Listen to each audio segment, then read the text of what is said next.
My father told me a story once. I'll never forget it, for a few reasons. I think it's the first story he ever told me, as a child.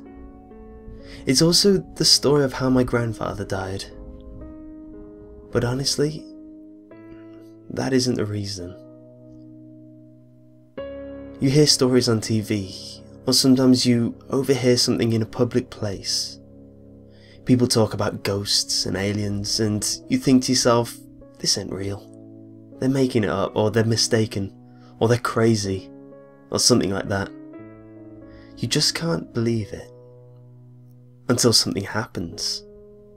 Something that brings it all together, connects the dots in a way you didn't think of before. Maybe it happens to you. Maybe you hear the same story again and again, happening to different people. It doesn't take long for the world to become a lot bigger than you thought it was.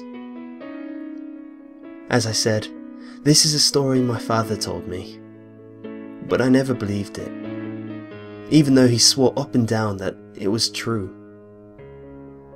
It wasn't until I started clicking around the internet I started to believe. I started to hear other stories, just like the one my father told me. It didn't take me long to believe in the rake. That's not what my father called it, of course.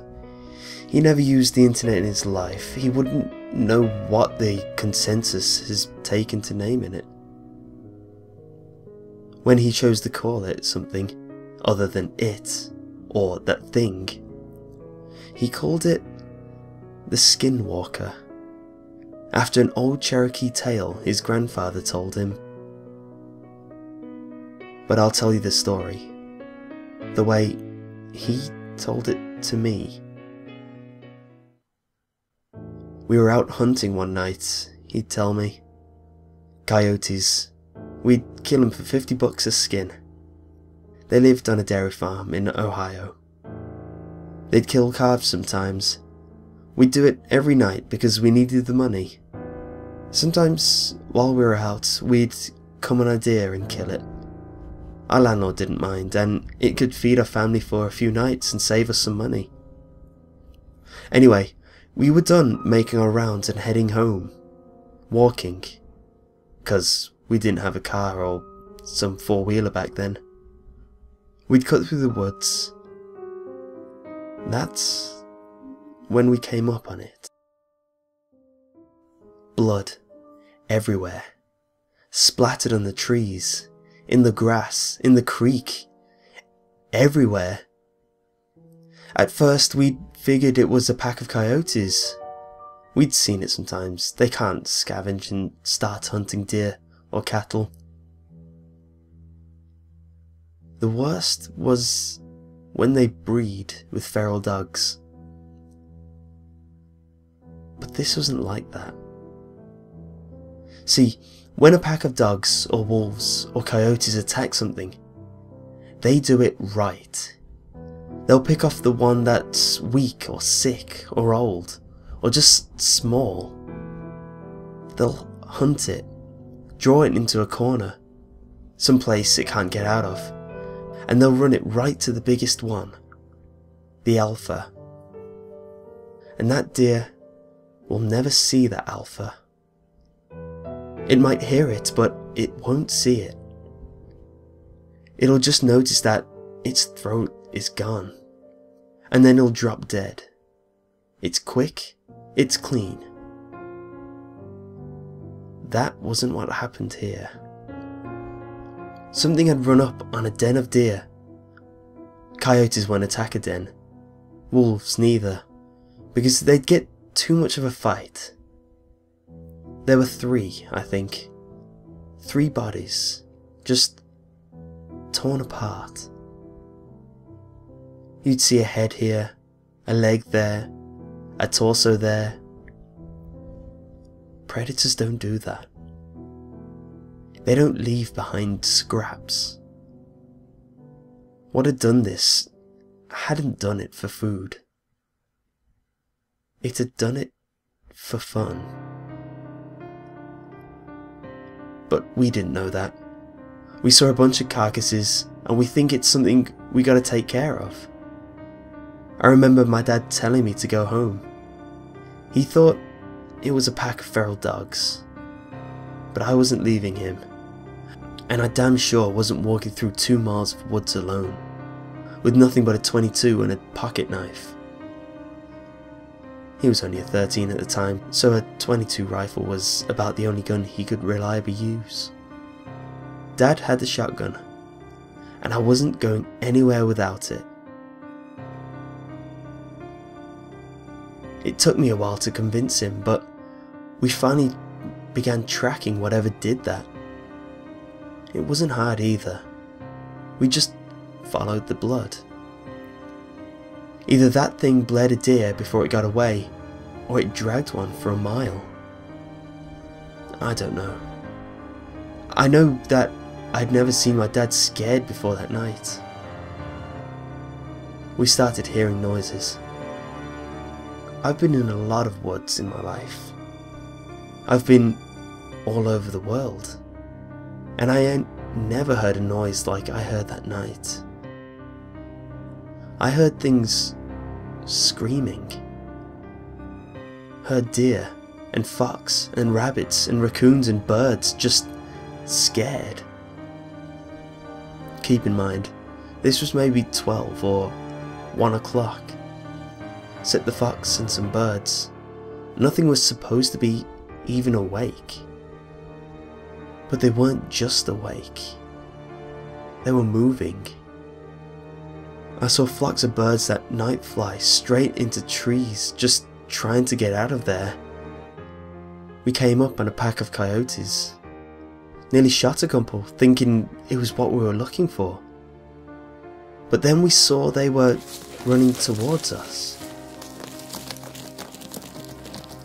They ran right past us, didn't even notice. Then some deer did the same. Then some rabbits, squirrels, foxes, even a couple wild hogs. These things were supposed to be eating each other, and the only thing they cared about was getting out of there. We should have put it together, that maybe whatever we were tracking, and it wasn't something we could kill. I don't know why we didn't go home. I guess we were curious. I think that was my dad's nature, to go toward trouble, to fight. And knowing what I knew about what my father did during the war, my nature was to stay close to him. We finally get into an open alley. It was normally a soy field, but it wasn't in season, so it was just flat dirt. We saw the track then. A lot of animals fleeing the forest had paved over the land. But where the deer blood was, nothing had taken a single step. Like they were leaving it for us to find.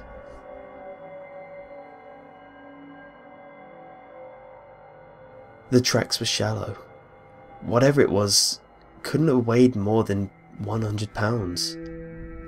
But that didn't mean much. A bobcat weighing 40 pounds wet nearly tore out my damn throat once.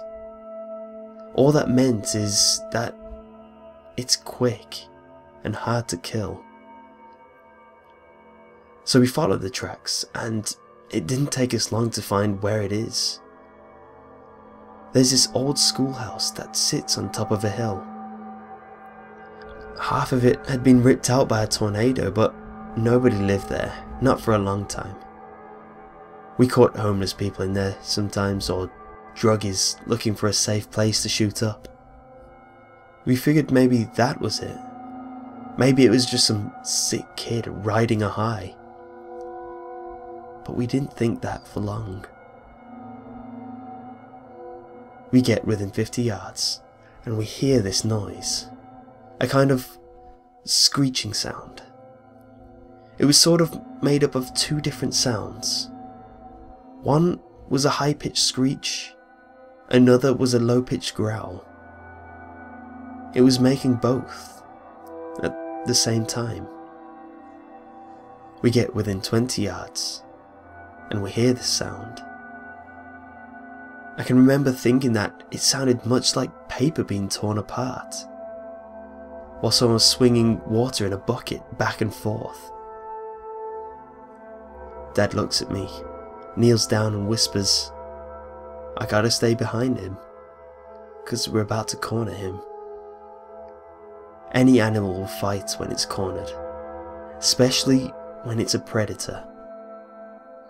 But we can tell by the tracks that it's just one. He tells me it's probably a single feral dog, probably rabid. The plan is to sneak up on it while it's eating, shoot it, and then keep shooting it till it don't move anymore. Then slit its throat. And if it gets to Dad, it's my job to shoot it, or stab it, to get it off of him. So he walks up, and I'm right behind him, just a tad to his side, so I can see what it is. I wish to this day I hadn't. It was leaning over a carcass, tears off its flesh, and throws what it doesn't nibble at aside. There's blood all over the brick, glistening in the moonlight. It's pale white, human looking, but not quite human. It had arms and legs like a human, but it sat like a monkey, hunched over. And its hands weren't normal. It had long fingers with claws at the end. So we see that, and my dad hesitates. He wasn't about to fire on a person, so he clears his throat to try get it to turn around. I swear to God, all the noise just ceased. I ain't never heard true silence before that, and not after. But for 2 seconds, nothing. Nothing made any noise, which made it all the louder when it turned around, made this shrill cry, and jumped on Dad. He got a shot off. I think he missed. If he hit the thing, it didn't mind, but it was on him. It tears parts of him off. I start shooting with the 22 point blank, but it barely bled the thing. I got 5 rounds, and then I started hitting it with the gun butt, but it wasn't budging. It didn't even register that I was there. It's clawing at my dad, taking off bits of his flesh. It starts on his torso, ripping off the skin, his tip, and then it moves up. It tore off his throat, it tore off his nose, his eyes. It scalped him. Then it started digging, ripped off the bottom half of his jaw with a little bone, and then that tube in your neck, then his ribs. I don't exactly remember what happened, but somehow my dad's knife ended up in this thing's shoulder, and my dad ends up on my back. I'm running, and by God, I'm running faster than I ever ran before or after, and it's following me. I end up back in the woods, opposite the ones we've been in. I'm heading towards my landlord's house, because it's half a mile away. I can hear this thing screeching and moaning. I hear these 3 branches crack and get thrown down. It sounds like someone's taking an axe to every single tree I pass. It's cracking so loud and so often, but I just ain't looking back. Finally, I trip into gravel and look up, and there's my landlord and a bunch of his buddies drinking around a campfire. I scream and cry, and they come over. I'm telling him to call an ambulance, and he looks at me. And I'll never forget what he said. "What's that on your back?" he asked me. Just as he said that, he saw One of those god-awful flannel shirts my dad wore everywhere. It was what was left of my dad. Most of his head, his torso, but nothing after the waist. Suddenly we hear it, screeching. He grabs me. My dad gets thrown on the ground. I'm fighting him, crying because I think we can still save him somehow, but my dad was gone before I ever picked him up. He has to pick me up and throw me inside before I come with him. He and his buddies were all inside and locking doors and getting their guns. The landlord's asking me what happened, but I don't know what to tell him. He pieced enough of it together to understand that there was something dangerous there. All the lights in the house are on, and someone calls the cops. They'll be there in about 15 minutes. We look outside and see it walk in front of the fire they'd made. Don't know what it is. One of them says it looks like an ape. Suddenly something goes through the window. We shoot at it, but ain't the thing. It's my landlord's dog. Just the body though, not his head or legs. We start pushing things in front of the door and windows when we hear something in the garage. I remember one of his friends saying that the doors were open. We hear the metal and glass just get ripped apart. We put a couch and a TV in front of the door to the garage. It banged around some more, but then it got quiet. Not silent like before. We could hear it move around some, and the guys were talking, making sure the guns were ready. Someone hands me a pistol. No sooner did it cock the hammer back did we hear something shatter upstairs. Then we heard it screech again, except now it was louder, and it didn't echo and fade out, because it was inside. We all rushed to the one door leading upstairs, and we got to it just as the thing did. It opened it a bit, and 4 or 5 men just slammed into it. He got his hand through though. Someone with a shotgun took care of that though. Put the barrel right up to its wrist and pulled the trigger. Cut its hand off clean. That only annoyed it though. It started pushing on that door, clawing. We were on one side pushing it as best we could, and it was on the other side doing the same. That wood just wasn't going to hold.